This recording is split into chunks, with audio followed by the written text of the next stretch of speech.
For anyone that's tuned in, and those that are actually in the meeting now, this is the meeting of the Graffiti Task Group. As chair, I've got a sign in front of me that says there is no fire drill scheduled in the building this evening. If the fire alarm sounds, therefore, please could I ask that you make your way down to the main staircase, out of the main doors of the town hall, and congregate at the entrance to Caldicott Park. The officer of the council will then give instructions when it's safe to re-enter the building. So, this is our first meeting in the council chambers, which is good because we've been meeting virtually before, and so it's good to have the opportunity to see everyone face to face and get some hopefully get some actions agreed. We'll go with the previous agenda of the meeting that we had to postpone, and we'll start by the formal appointment of chair, which I believe was agreed at the last meeting, that being me. And then minutes. Can I ask everyone to agree the minutes that you've received online? Happy with that? Thank you. And then we haven't received any apologies as yet, although we have had. Chair, if you can just switch the microphone. We have got one apology for tonight's meeting, which is from Councillor Miss Watson-Merritt.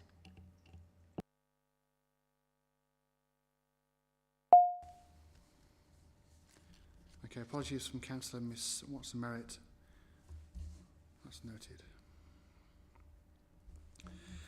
Okay, on to item 4 then, declarations of interest. To receive declarations of interest on non-pecuniary interests as defined by Council's Code of Conduct for councillors. Or pecuniary interests as defined by the Council's Code of Conduct for councillors, and notice under section 106 Local Government Finance Act 92, non-payment of community charge or council tax. No, thank you.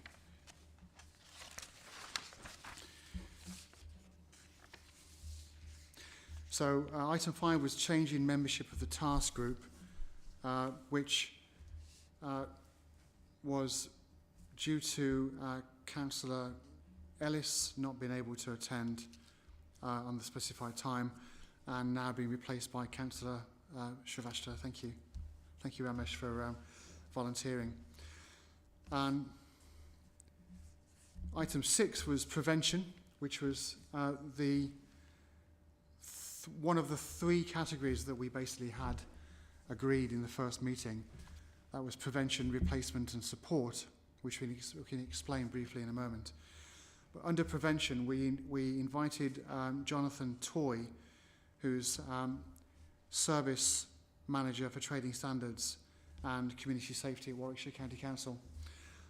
Jonathan unfortunately isn't able to attend this evening, but we'll defer that particular slot until he is able to attend, which will hopefully be the next meeting. So moving on to the second of the 3 segments or categories that we agreed, that being replacement. And just for the benefit of those, for anyone that actually is viewing, and also those that are in the room now, replacement was a collaborative, constructive activities to create welcomed and locally relevant art. So bearing in mind we have a graffiti task group, and one of the principles of the original notice of motion that I called last year was to look at highlighting areas of graffiti hotspots, and also citing examples of where community art, like the one in both Councillor Sylvester's and my ward and Newbold and Brownsover, have seen, where we have a pedestrian tunnel in Brownsover, that has now for 25 years survived any graffiti and has been seen as an area of pride within the community, and even in fact consulting with police gangs who have tagged and dubbed around the area have avoided that particular area because they've recognised there's a level of pride within the community for that particular art. And it was that got me thinking that if we're able to identify areas of graffiti, hotspots for graffiti, and involve the community to involve them in creating art that they have an identity to and that they support, then it actually will serve to prevent graffiti in future. So that particular piece of art created over 25 years ago, as I say, has survived any graffiti, but has not necessarily survived the rigours of time because it needs refreshing. And that's an area within the ward that I'm proposing we use as an example. But also I was going to invite members this evening to identify any other areas that they know would be hotspots for graffiti. Certainly I know that there's been a couple of areas mentioned. Councillor Douglas mentioned that he was aware of a few areas within his ward. So one action would be, for me, I think, to look at identifying hotspots for graffiti and whether we can actually then involve the community, respective communities, in creating art that would be locally relevant and that they can actually have a pride in. And we're in a Jubilee year, so it actually is another opportunity to create something that will be a legacy for the relevant communities in the relevant wards, and also be seen by those that have a tendency to daub or tag graffiti to avoid that particular area. So that's one area. That's one area of replacement. I've met with James Bennett on a number of occasions, who is founder of Real People. That's REEL, Real People, who are a constituted community group established to bring communities together through art. Now, he's been involved in creating both the two urban art festivals in Nuneaton, the last one that I attended, that have been really well attended and have benefited the community in Nuneaton.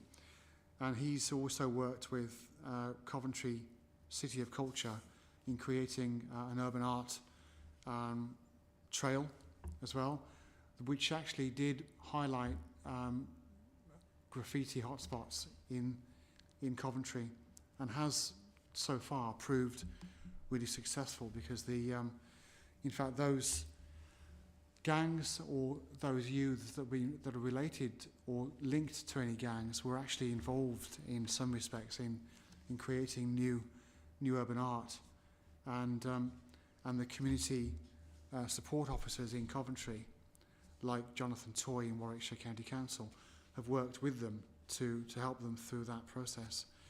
So that again leads into prevention. So a combination of replacing graffiti in hotspots that we can recognise and identify with urban art involving the community will be one way of replacing those hotspots. But also, if we were to reach out more and involve those known members that have been associated with gangs in the past, and Jonathan, next time we meet, will be able to expand on that.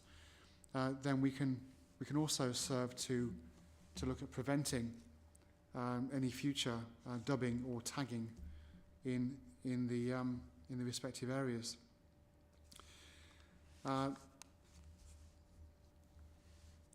So that leads us to the third category that we agreed, which was support So prevention, replacement and support. Support was communications relating to graffiti removal, reporting and advice. And this was an update from Councillor Douglas last time. And Councillor Douglas has provided some content, some suggested content for the RBC web pages, to look at suggested web content, providing members of the public who wish to report graffiti and directing them to the right council teams, and also informing them of the process that council will go through in terms of addressing graffiti, and also looking at fines and prosecutions should that be the process. So what I suggest, in the absence of Councillor Douglas, as we suggested last time, look at reviewing the content as a group, and probably involve our council comms team to ask their opinion on the content, and also I think to look at a web page with the subject of graffiti. Because I do think that I think Ramesh, you'll probably agree with me that whenever there's actually a report of graffiti, whether it's online through Facebook or whether it's direct to us as councillors, most of the people that I've spoken to have only been confused as to where to go. They've tried on a few occasions to call the main number, and they've been directed through to a particular team. On some occasions they'll get through to the right team, but the levels of satisfaction haven't been particularly good in my experience, and they've fallen back to reporting and hoping that the councillor will be able to help and assist. And I've treated it as a priority, and I know Ramesh, you have too, whenever you've seen any or heard any reports of graffiti. And we have a fantastic team that does tend to schedule cleansing of graffiti within, in my experience, within 48 hours, and unless they're really deluged with work, and even then it's probably completed in a week. The one point that I had that I noted down from last meeting was that in providing support, and Councillor Douglas has given us some good content for us to review, I had an example of some graffiti that was on land. In fact, it was a canal bridge, not too far from the Leicester Road, North Browns-over, near Browns-over Lane. And it was a Canal and Rivers Trust bridge. Now, I recall calling RBC, the team concerned. They looked at it, they confirmed that it was Canals and Rivers Trust. I called Canals and Rivers Trust, who said that they didn't have the resources available to clear the graffiti, but could provide the relevant documentation or the approval if a council team had the resources to do it. And as it happened, when I called the council team back, provided them with the news saying that Canal and Rivers Trust were more than happy for you to carry it out as long as you provide the documents, it was done a day later. So in terms of support, I think we could probably add collaboration to that category, because I do think that on occasions of graffiti, and in some instances fly tipping, which isn't a subject for us tonight, land responsibility and issues around responsibility, and in this case property. So the bridge was a Canal and Rivers Trust property, but they didn't have the resource to clear. Our RBC team were there with the conclusion. So I think wherever possible we should be looking at collaborating.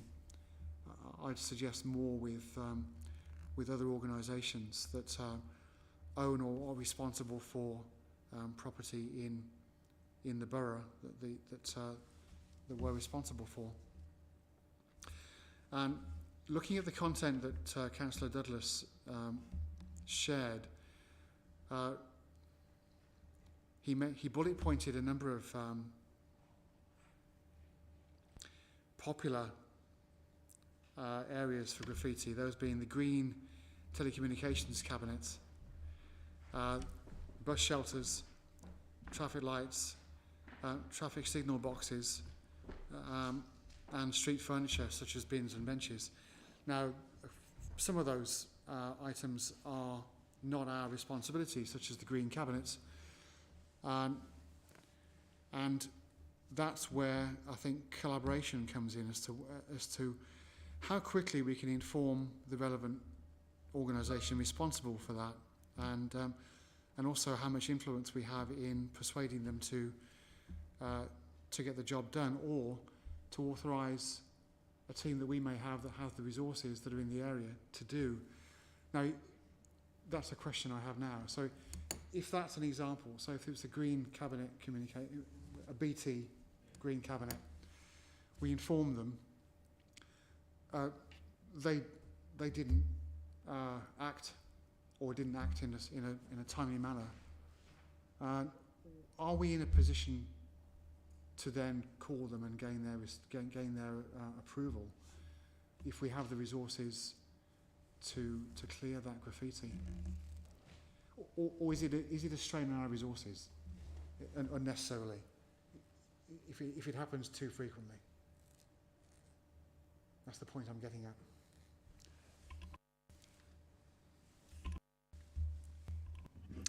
at.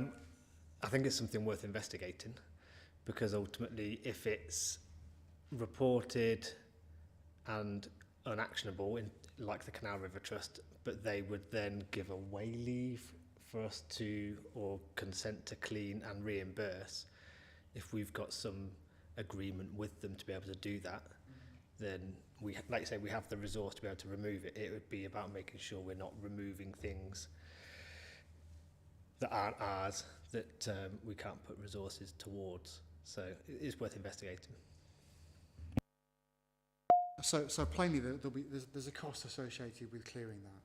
A team has to go out, and there's resources that are required. So it's about, yes, receiving compensation for that. If in this example, BT agree that we have the ability to clear it, they may not have the ability to clear it in good time. Is there a way that we can then charge them for that that service, so to speak, and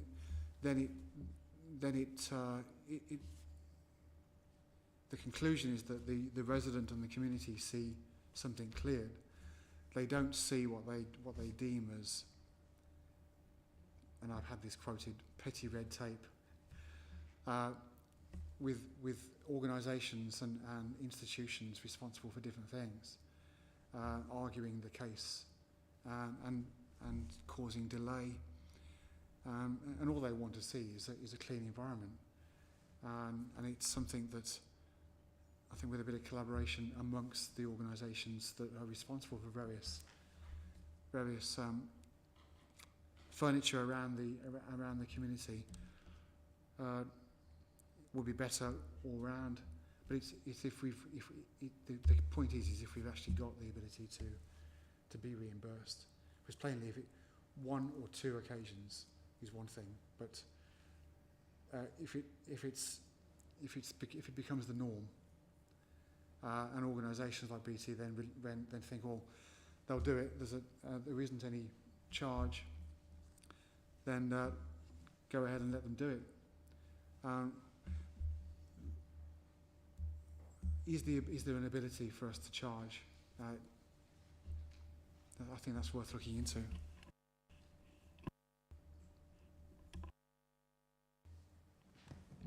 Thank you, Chair. I think it's worthwhile us possibly contacting these organisations and determining what their ability is to clean off the graffiti in the first place if it's reported to them. and to then I'll speak to our waste service unit, who are the responsible, who are the team you're talking about, who go around and clean the waste, to see what capacity and resources they've got, and also speak to these companies about whether, if we offered that service to them, whether they take that up if they're not prepared or can't have or don't have resources to do that. So I can take that as an action, Chair, for me to look into.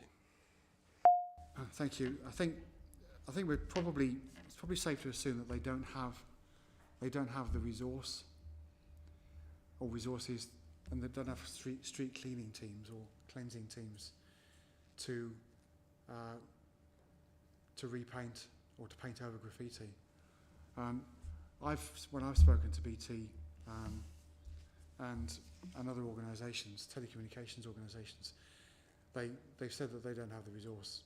On the occasions I've spoken to them, yes, they can repaint something, but it's not normally in a time frame that is that visible, to be honest, because some of them have lasted for years.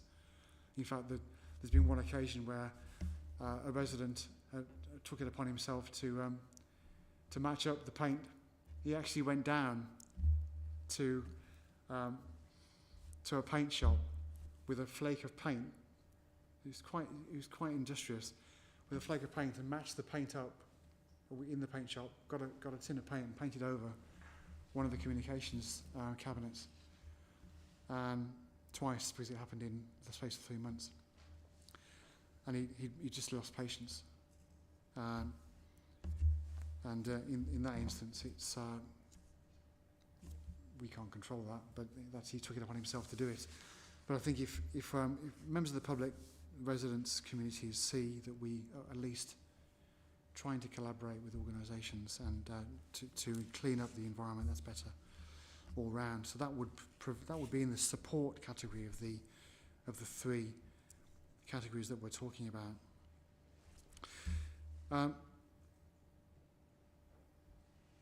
So in terms of actions so far, we have one action which was to look at reviewing the content that Councillor Douglas provided for web pages under the category of graffiti.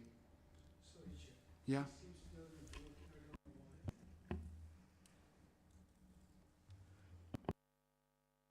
He's working.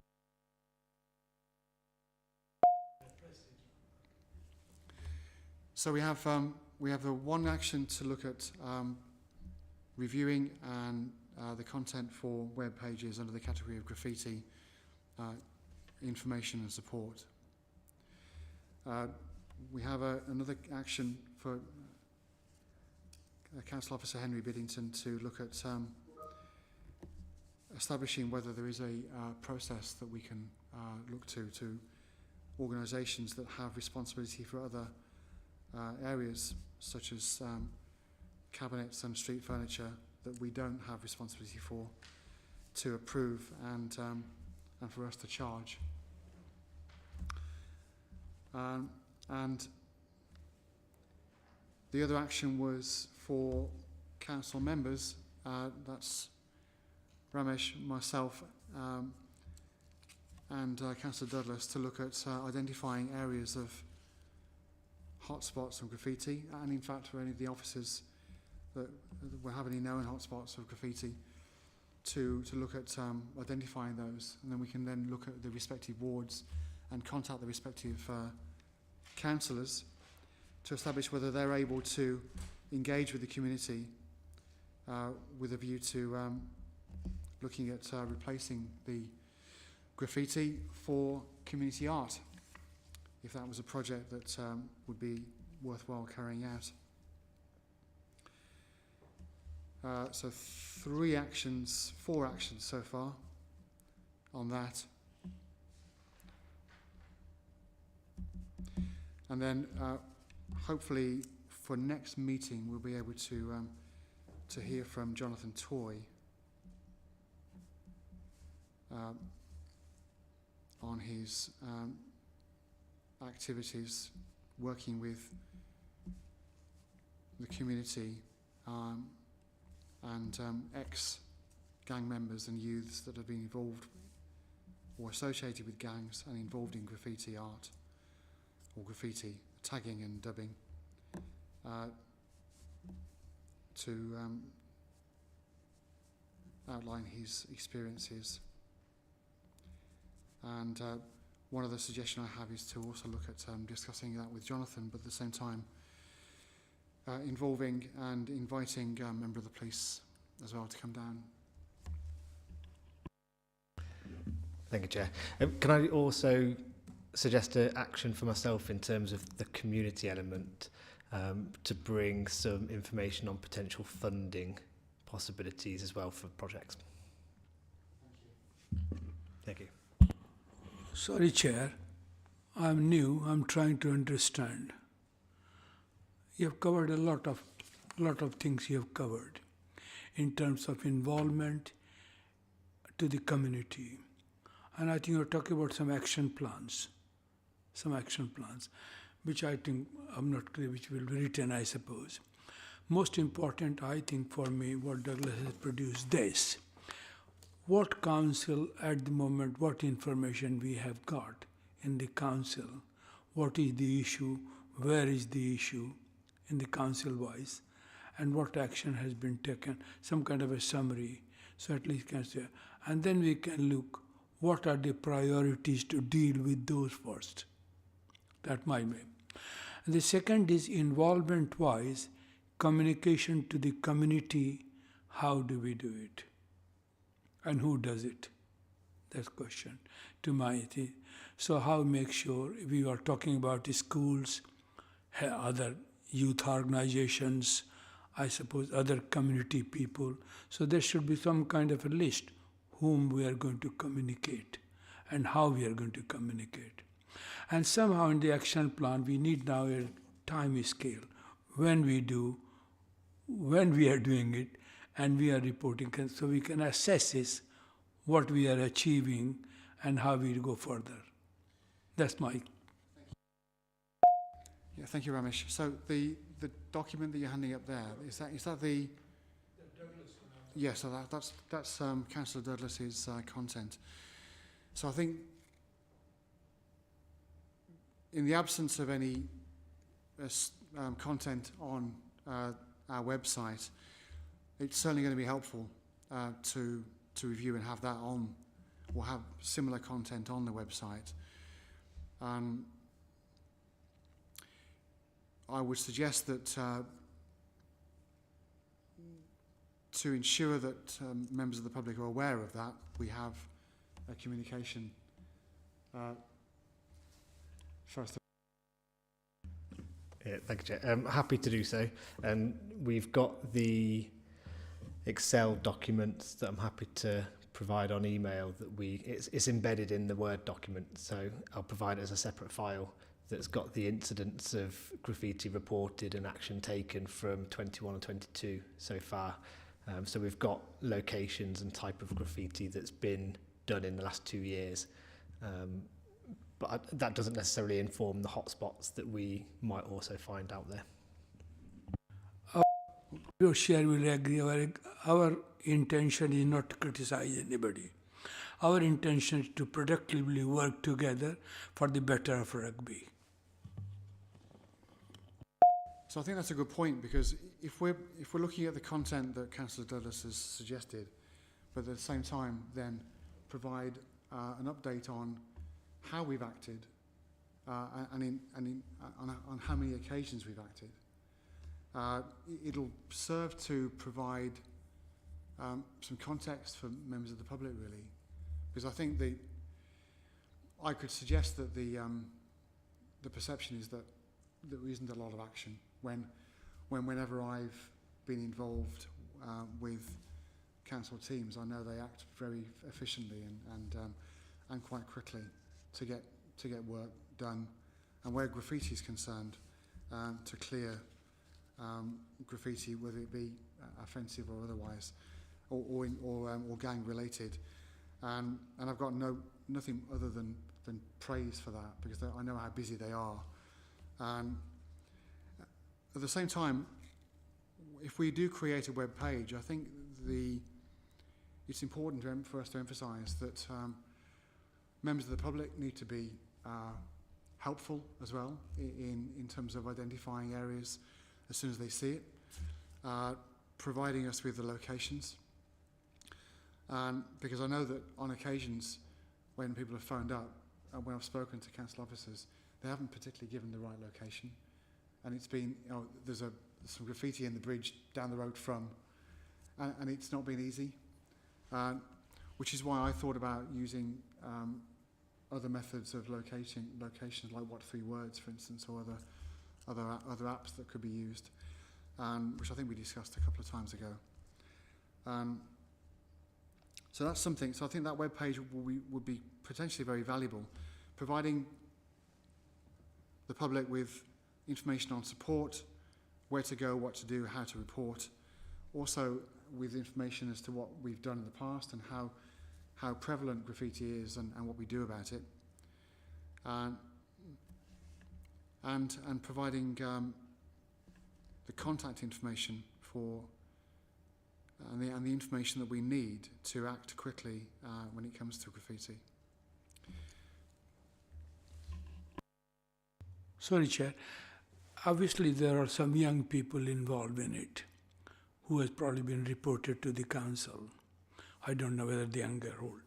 I think we can contact them, some kind of a contact with those people and say what they want. I feel completely that all the young people have got some talent.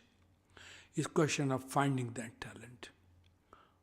I think they are our next generation of British citizens. I think that is most important for us to find out what they can do and encourage them. And that's the point, and make a rugby kind of example for the whole country. Thanks, Ramesh. Yeah, I agree with you. I think that's down to the prevention element, and Jonathan Toy, when we next meet, hopefully will be able to expand on his work with the community and those youths that have been involved or on the peripheral of gangs, but also he's involved quite closely with police community support officers and also the wider police service, who identify gang members, and certainly those that are involved in dubbing and tagging, which is the main issue, largely within the borough and also across other areas, because I know from intelligence that certainly 2 of the gangs involved in dubbing and tagging in rugby are based out of Coventry. And it's something that the police are aware of, and prevention is an element of that to ensure that Warwickshire County Council, Trading Standards and Community Safety through Jonathan Toy continue working with police and also with communities. And Jonathan can outline that next time we meet.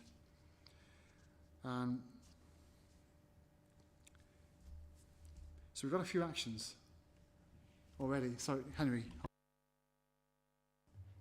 Thank you, Chair. Yeah, just to add on to some of the prevention work, obviously our community wardens do carry out patrols. They identify graffiti, they report graffiti, and they're looking out for the tags, as you've said, and we liaise with through our community safety partnership, we liaise with the police. So part of that work, and we also liaise through our antisocial behaviour meetings with some of the young people.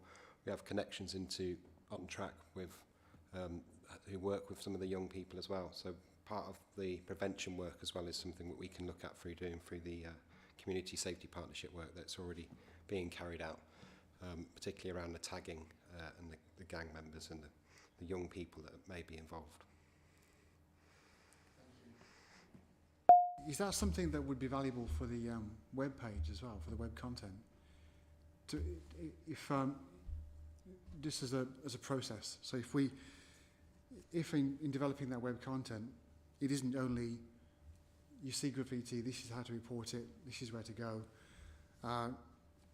this is the information that we have of past areas, this is what we've done, but also in terms of preventing graffiti, if anyone has any information, then that could form part of that content.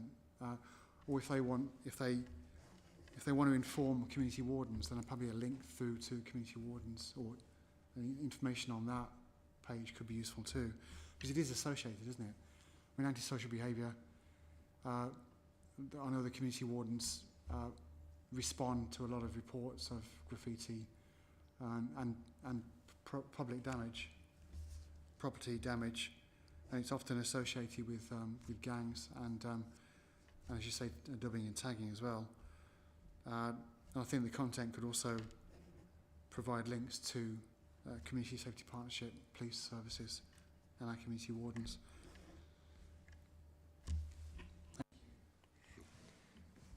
Sorry, Chair, can I just add on to that?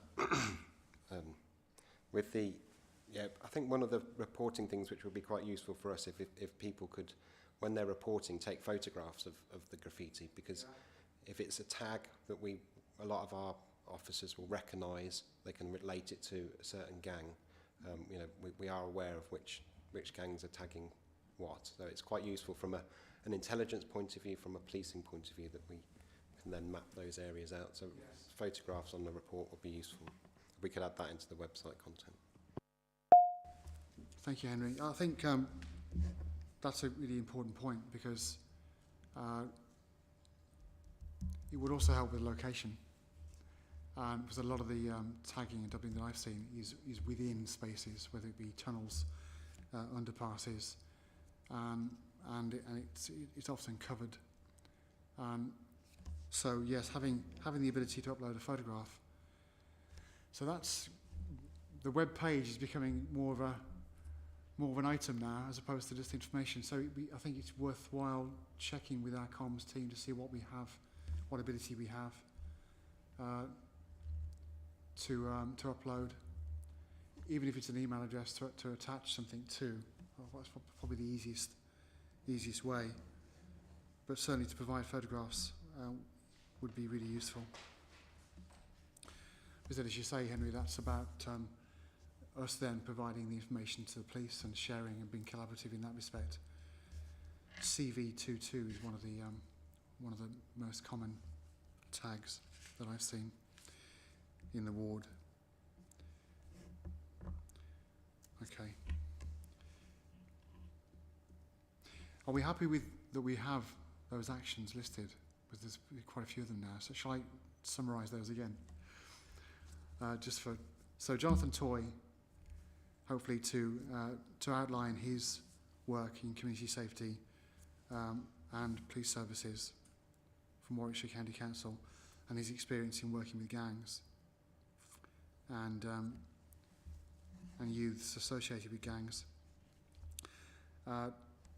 Tom, to look at possible funding, investigating possible funding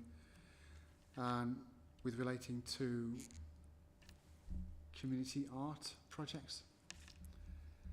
And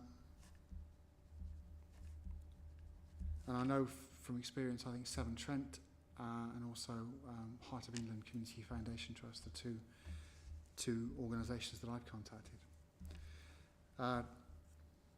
Councillors and officers, members and officers, to look at asking councillors to identify areas of graffiti hotspots that may not be known. That's one action coming out of this group.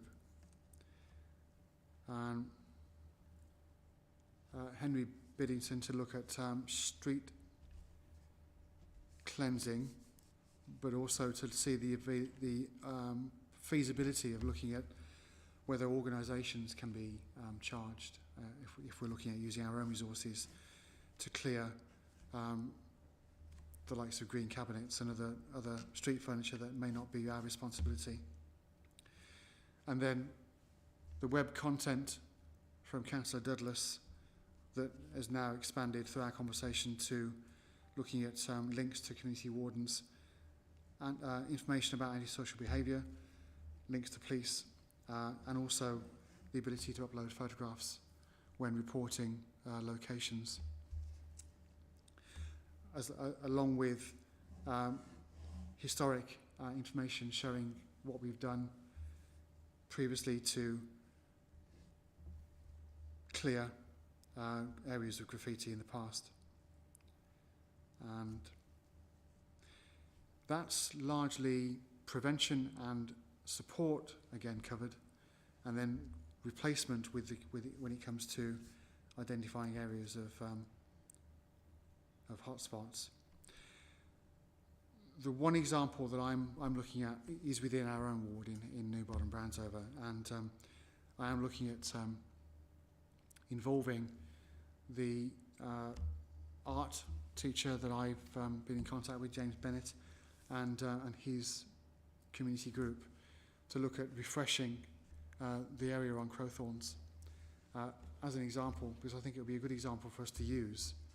At the same time, one other update is that I've been in touch with GE Energy, who are on Technology Drive, who, as it happens, are celebrating 120 years of being of existence in rugby, and this year, and are keen to investigate the possibility of using the large wall that's close to Edison Place and the Edison Place Play Park on Technology Drive as an opportunity for the community to be involved in creating some community art as a backdrop to the play area. And that's one thing that I've asked them to look at, and they've expressed some interest in that.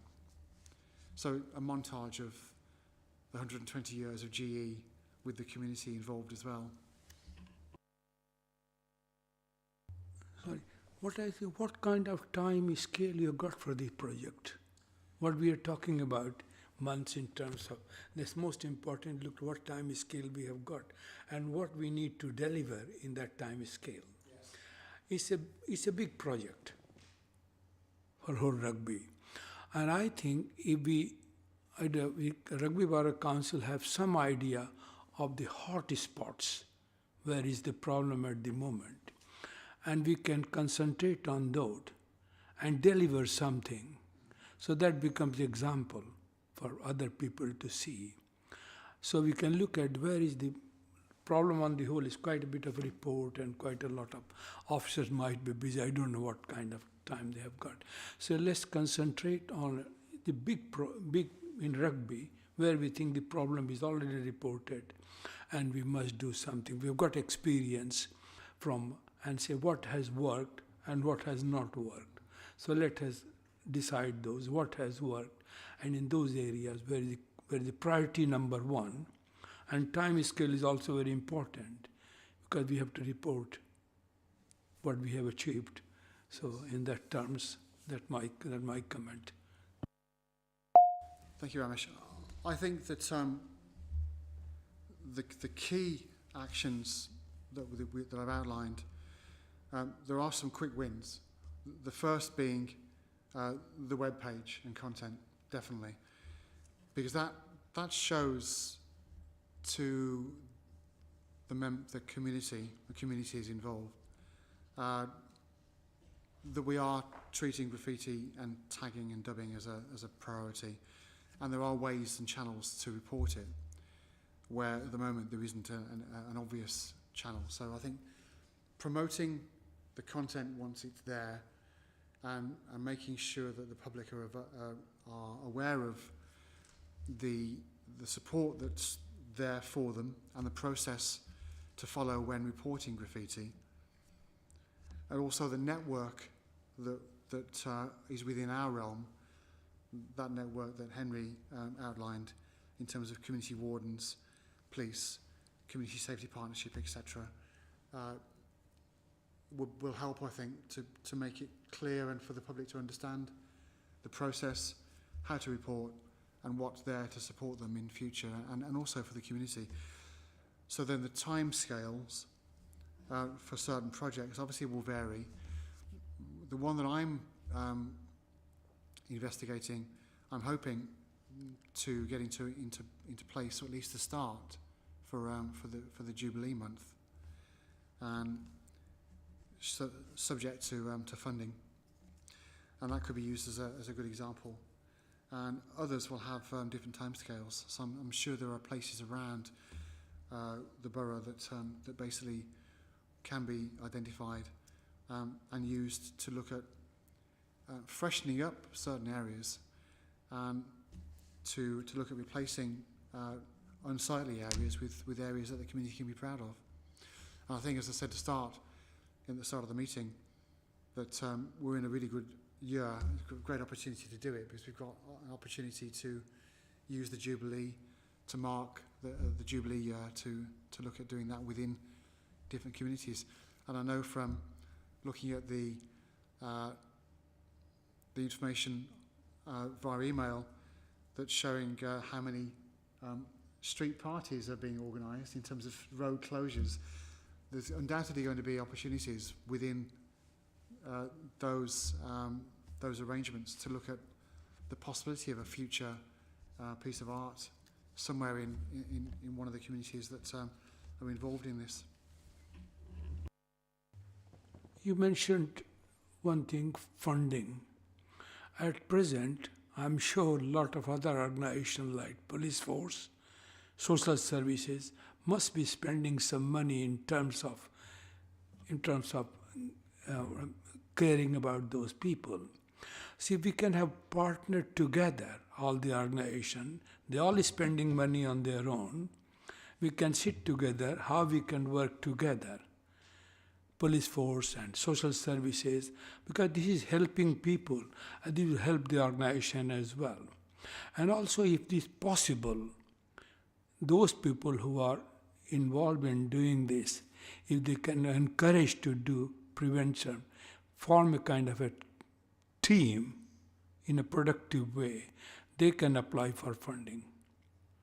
If they can, few of them are ready to cooperate with us, and they can form a committee or whatever they can, and they can apply for funding, and that will be very good. I'm sure they'll get good support. Another thing I don't know, there is short term and long term. Antisocial behavior, everything, a bit of education is needed. How do we do it? That's a great task. Communication is one, education is another. Involving schools, involving different community, talking to the people, education is very important, I think. This is a long term, I don't think short term. Somehow the council has to think, if they've got a newsletter or something which goes to the public, or we can something here on them, so we can do something in terms of letting them know what we are doing, how we are trying to encourage those people. So the more encouragement is needed. Thank you. Thanks, Ramesh. I certainly think funding for community groups that may identify an opportunity for a project of community art, whether it be a fresh location, to involve members of the community to get involved in a piece of art rather than just scrawling on a wall, or whether it's replacing some areas of dubbing or tagging. Again, that web page could also show information as to where community groups could go for funding. And in terms of linking back to the possible funding that you mentioned, Tom, I think I'm right in saying, I can recall, I think it was a figure of around about £8,000 we spent, the last calendar year, I think it might have been, on cleaning up certain areas of tagging and dubbing. And if we, through this process that we're discussing, are able to reduce that down, then I suppose that's actually some budget that we could make available, potentially. You might go into a different black hole, but it's something that isn't used for replacing or for cleaning graffiti, but could then be used for the benefit of the community, potentially. But again, it's down to funding and what's available and how we can manage that for the benefit of our communities, I suppose.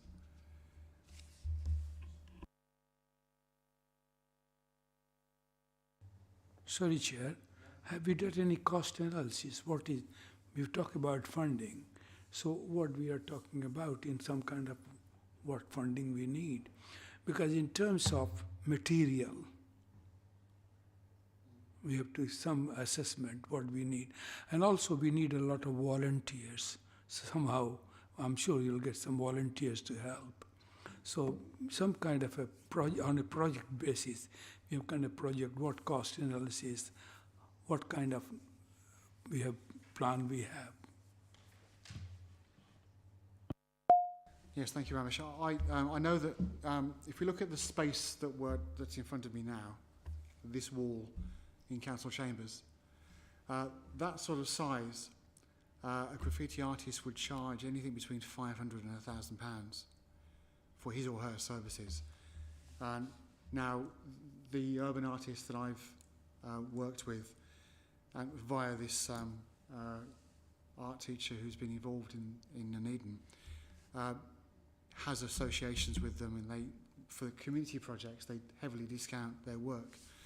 So that sort of space would be around £400 to £500, which is achievable when it comes to funding, whether it be a community group or even fundraising when it comes to looking at seeking funds that way. So it's easily achievable, and the benefit is that it involves the community and creates a sense of pride, like we've discussed. So are you suggesting some project team who will manage this? How you got funding we are talking about? Who is the project team? And somebody has to manage this in terms of planning it and everything.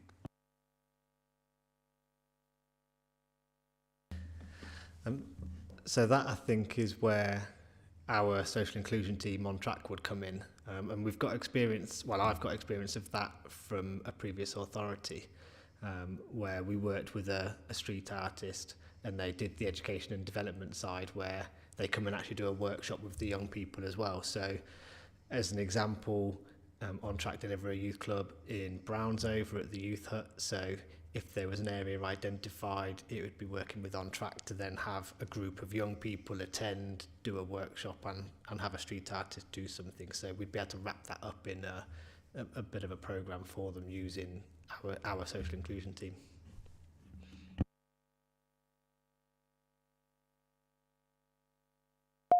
And one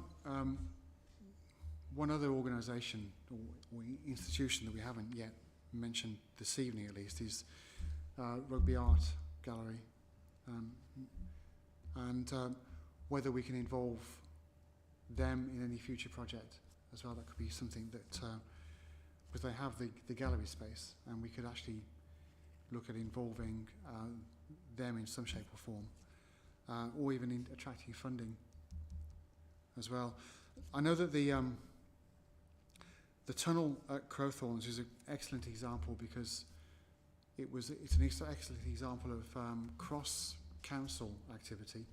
Warwickshire County Council were involved, RBC were involved, and schools were involved along with community groups some 25 years ago, and I've spoken to the parents who were children at the time that were involved in that particular project, and they're keen to get involved in something. So I'm really keen to support that and to look at seeking the funding for it.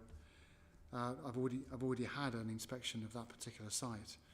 The underpass both underpasses actually are Warwickshire County Council responsibility, but like last time, they're willing to provide the permission for us to refresh the artwork that's there, and also look at maybe creating some more on the other side of the Icarus and Mermaid, because going right back to my notice of motion, on the other side of that underpass, where the Icarus and Mermaid mural hasn't been touched for 25 years with any tagging or graffiti, the other side, which is blank and always has been covered with graffiti, and has often been a hotspot for our street cleansing teams to repeatedly come back and sort, as is the area near the skate park in Brownsover as well.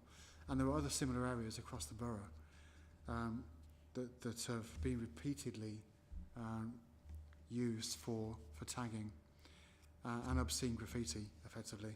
When if we're able to replace that space with art, involving the community, then I really think that it sends out a strong message, and it also means that it creates areas where graffiti in future wouldn't be repeated. I've said quite a lot tonight, and we've had some involvement from everyone, so I'm grateful for that. I think it's been a really productive meeting, and thank you for making notes, because there's been quite a lot of them. There are quite a few actions, I think, that we can take into the next meeting. Certainly some quick wins, which I mentioned, specifically the web content. That's something that we can get up and running quite quickly. So in terms of communicating with our comms team, is that something that, Tom, you could help with? Yeah, happy to pick that up next week. Sorry, Chair. So in terms of project plan, are we getting some report on what project plan is going to be, how we are going to do it? We have to look at quickly. Somewhere we are on to action, and in terms of that, we might find whatever money you mentioned. So what we are going some kind of project plan to the next committee. I don't know whether it's possible or not. So we can assess it, what is the project is, immediate one, and what we are doing, when we are doing some kind of, and who is doing it. So this kind of action plan. So at least the sideways, the action, and the long term on education, everything goes on, that will take a, I don't know whether it's just my idea. So I last time you spoke, I took one thought, which was you mentioned a project team to coordinate these efforts. I think that if we were able to provide the information for any community groups, individuals involved with groups, or parish councils, organisations, etc., that want to create a project that involves the community, happens to be in a hotspot that they're aware of graffiti, then I think if we, through this information that we're going to be providing, could offer the links and offer suggestions as to how to get involved, who to contact, that I think would be useful for us. And then it would work, I think, organically. They will just form their own project team, seek funding from wherever source that we've provided them advice on, and then just get on with it. And I think a lot of groups would do that if we're able to give them the information concerned with and support that in that respect. Don't you think? Yeah. I think you mentioned Jubilee, Queen Jubilee, which is not very far. So in terms of that, what is in your mind is an excellent idea. I think we should do something. And I think what is the project on its own? So what is the plan on that, which is not very far. We have to plan it, where we do it, who is doing it, and how we do it. That's to me, I think, important. Give me an idea there, because although it actually is a bit disturbing sometimes when I have ideas. But the Jubilee, obviously, it's Jubilee year, so although it's in June, we've got time. And I think outside of the example that I've used in Newbold and Brownsover, which is something I'm working on individually, but related to this task group, would we, I think, be able to identify and know an area of graffiti in our own borough, and then utilise that as a project that this group could create and fund to mark the Queen's Jubilee year. So, for instance, Whitehall Recreation Ground is one area that I know is a hotspot for graffiti. Thank you, Chair. Yes, I think there is links there, and the Jubilee runs from 6th of February through to next year for a 12-month period. We'd have to refer, because there is a Jubilee working group, so we'd have to refer to that, and Councillor Sanderson is the chair for that group. But I'm sure if we push something through as a suggested action, I'm sure the group would welcome that. But yeah, it can be completed over the next 8-month period. And there is work going on with Whitehall Recreation Ground, as you say, in terms of the bandstand restoration and plans around a plaque to acknowledge it's been refurbished in the Jubilee year, as well as a footpath. To say, is it possible something to do near the town, like St. Andrew Church somewhere, some exhibition of work on that, because in the town centre. I don't know, I'm thinking whether something in a St. Andrew Church, the green ground, because I did some Queen's birthday and this in long time ago, son. So that was quite successful, the band playing. Something like make it a kind of a education as well for people. Within the town, people will walk. I know Whitehall Park is quite good. I'm just giving an idea, it's possible or not, in St. Andrew Church in the ground. Something like that, possible or not?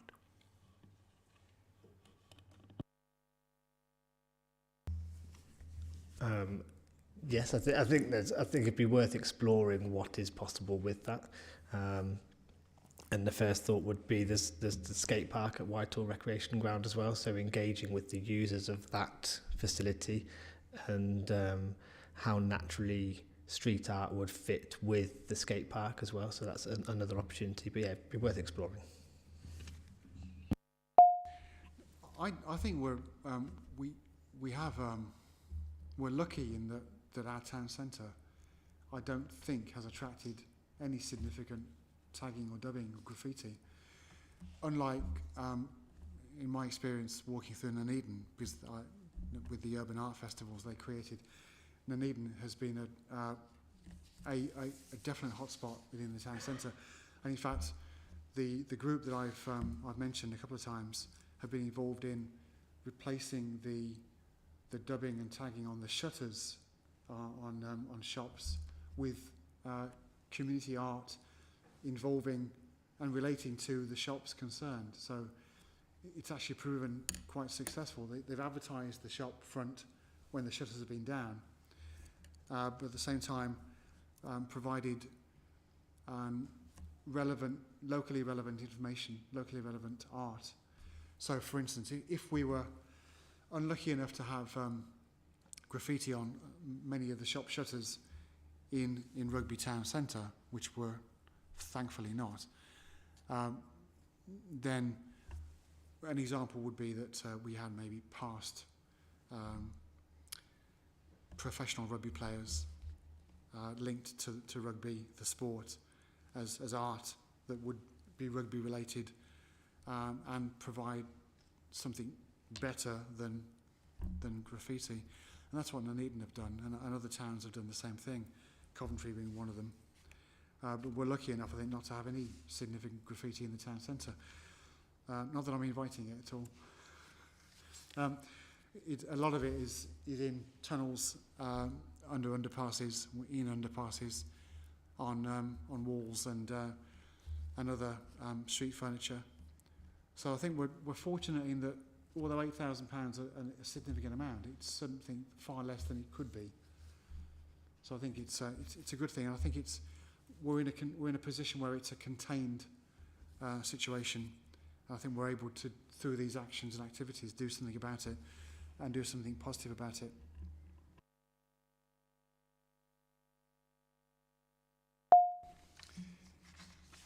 So in terms of next steps, through our discussion and the actions that we've logged, we've got a number of natural next steps prior to next meeting. So I think if it's feasible, it would be good before next meeting to have had agreed, I think, and shared the content that Councillor Douglas shared originally, but also through our conversation this evening, specifically some of the elements that Henry mentioned, to add that to the content, then to maybe have a draft web page for us to review before next time. Thank you, Chair. Yeah, happy to do so, and can circulate to the group in between meetings as well for comment. Yeah, thank you, Tom. I think that's useful, because I think although we're only meeting once a month, it's going to be really valuable to ensure that we're, especially with the actions that we've created tonight and those that we've discussed, to look at making sure that we're communicating with each other throughout the month. So I think the content we can review during the coming month, with a view to looking at sharing that draft web page for next time.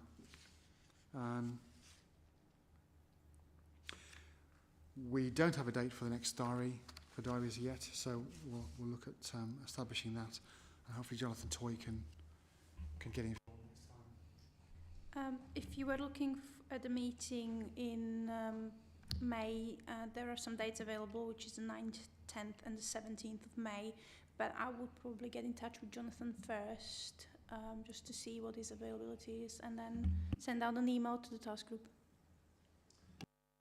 Thank you, that's useful. So I certainly think that the information and the insight that Jonathan can bring will be useful, and relates to Henry's work as well.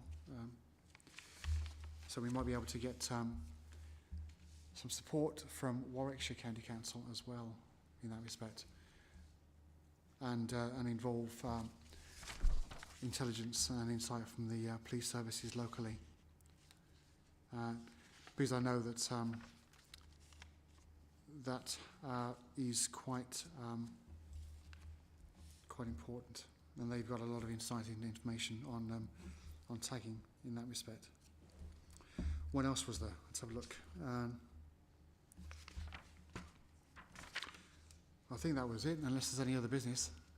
Any other comments? Thank you for your time, because I really appreciate it, and for anyone that's taken the time to tune in. I'm not sure how many there were. Probably